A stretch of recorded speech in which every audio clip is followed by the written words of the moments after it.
Assalamualaikum warahmatullahi wabarakatuh.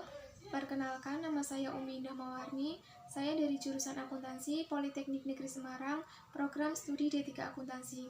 Di sini saya akan menjelaskan tentang 10 standar auditing. Sebelum itu, saya akan menjelaskan apa sih itu audit atas laporan keuangan. Jadi, audit atas laporan keuangan adalah proses yang sistematis untuk memperoleh dan mengevaluasi bukti-bukti atas pernyataan laporan keuangan untuk menentukan tingkat kesesuaian laporan keuangan dengan prinsip akuntansi secara umum dengan memberikan pernyataan pendapat dan menyajikan pendapat tersebut ke pihak yang berkepentingan. Seorang auditor harus memahami standar audit atau kriteria yang telah ditentukan. Standar ini akan menjadi dasar dalam melakukan evaluasi dan penilaian tentang laporan keuangan sebuah perusahaan. Standar audit dibagi menjadi 3 bagian. Yang pertama yaitu standar umum, yang kedua standar pekerjaan lapangan, dan yang terakhir ada standar pelaporan. Yang pertama yaitu standar umum. Standar yang pertama yaitu audit harus dilaksanakan oleh seseorang atau lebih yang memiliki keahlian dan pelatihan teknis yang cukup sebagai auditor. Dalam melaksanakan audit sampai pada suatu pernyataan pendapat, auditor harus senantiasa bertindak sebagai seorang ahli dalam bidang auditing. Pencapaian keahlian tersebut dimulai dari pendidikan formal, ditambah dengan pengalaman-pengalaman dalam praktik audit. Standar yang kedua yaitu, dalam semua hal yang berhubungan dan perikatan, independensi dalam sikap mental harus dipertahankan oleh auditor.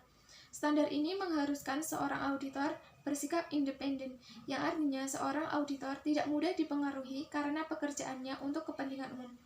Kepercayaan masyarakat umum atas independensi sikap auditor independen sangat penting bagi perkembangan profesi akuntan publik.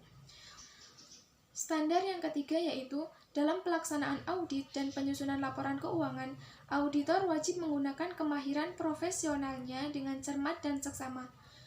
Penggunaan kemahiran profesional dengan cermat dan seksama menekankan tanggung jawab setiap profesional yang bekerja dalam organisasi auditor. Standar yang ketiga yaitu dalam pelaksanaan audit dan penyusunan laporan keuangan, auditor wajib menggunakan kemahiran profesionalnya dengan cermat dan sesama. Penggunaan kemahiran profesional dengan cermat dan sesama menekankan tanggung jawab setiap profesional yang bekerja dan organisasi auditor. Kemudian ada standar pekerjaan lapangan. Untuk standar yang keempat, yaitu pekerjaan harus direncanakan sebaik-baiknya dan jika digunakan asisten harus disupervisi dengan semestinya.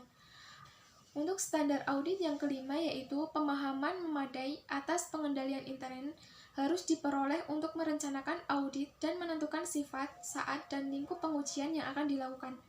Audit harus memperoleh pemahaman yang cukup mengenai entitas serta lingkungannya, termasuk pengendalian intern, untuk menilai resiko salah saji yang material dalam laporan keuangan karena kesalahan atau kecurangan dan untuk merancang sifat, waktu, serta luas prosedur audit selanjutnya.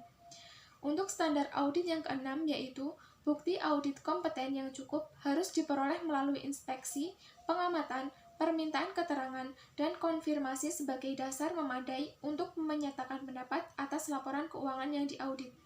Auditor harus memperoleh cukup bukti audit yang tepat dengan melakukan prosedur audit agar memiliki dasar yang layak untuk memberikan pendapat menyangkut laporan keuangan yang diaudit. Kemudian ada standar pelaporan.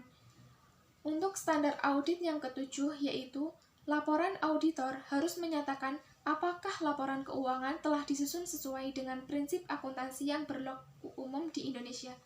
Auditor harus menyatakan dalam laporan auditor apakah laporan keuangan telah disajikan sesuai dengan prinsip-prinsip akuntansi yang berlaku umum.